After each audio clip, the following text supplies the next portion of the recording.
अमरेली जिले के सावरकुंडला शहर के केजीएन सोसाइटी क्षेत्र में मकान बेचने के नाम पर ठगी का मामला सामने आया है।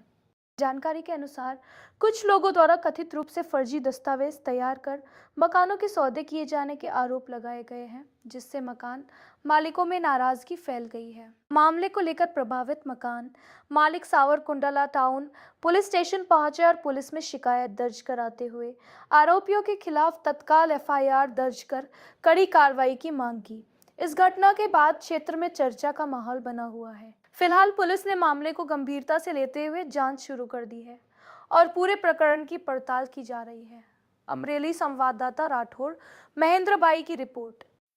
અમારે સાવરકુંડલા કેજીએન સોસાયટીમાં 27 લોકો મકાન ધરાવે છે અને અમારે 27 મકાનના બોગસ દસ્તાવેજો ને અમારી સાથે છેતરપિંડી થયેલી છે।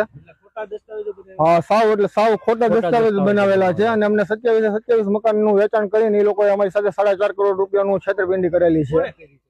એમાં અમારા સમાજના મોટા આગેવાનો અથવા આને સાવરકુંડલા નગરપાલિકામાં ટેક્સ ઇન્સ્પેક્ટર મનોજભાઈ ત્રિવેદી છે, એનો છોકરો દુષ્યંત ત્રિવેદી, હાજી જાહિદભાઈ હિંમતવાળા, જાહિદભાઈ સમા, નીતિન બિપિનભાઈ કાબરિયા, પછી રાજુભાઈ મલેક, સલીમભાઈ મલેક, રહીમભાઈ મલેક, કાશમભાઈ જે મહિલા કોલેજમાં જે પટ્ટાવાળાની નોકરી અત્યારે હાલ ફરજ બજાવે છે, આ બધા સામેલ છે ને અમારી સાથે બધા ફ્રોડ કરેલું છે।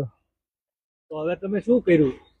અમે અત્યારે પોલીસ સ્ટેશને 8 દિવસ પહેલા અમે લેખિત અરજી આપેલી ને હાલ અત્યારે અમે પોલીસ સ્ટેશને થઈને આવ્યા કે અમારી એફઆઈઆર તાત્કાલિક ફાટે ને અમને ન્યાય મળે અને જલ્દીથી જલ્દ અમને ન્યાય મળે એવી અમારી રજૂઆત છે। કાયદેસર એની કાર્યવાહી જે થતી હોય એ લોકો જે કાયદેસર જે એ લોકો તરફથી સાહેબ તરફથી જે થાય।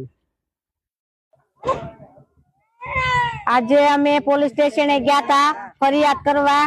અમારી ફરિયાદ તાત્કાલિક લે નોટ નહીં લે તો અમે ઉપર તાત્કાલિક અમે જવાના છે ઉપર। હા, ઉપર જવાના છે તાત્કાલિક। અમારી ફરિયાદ નહીં લે તો અમે તાત્કાલિક જવાના છે અને અમે બધાય જવાના છે। હા, અમારી હા ફરિયાદ તો લેવી જ પડશે। હા, શા માટે અહીંયા ભેગા થયા? અમારે સાવરકુંડલા કેજીએન સોસાયટીમાં 27 લોકો મકાન ધરાવે છે અને અમારે 27 મકાનના બોગસ દસ્તાવેજો ને અમારી સાથે છેતરપિંડી થયેલી છે। ખોટા દસ્તાવેજો સાવ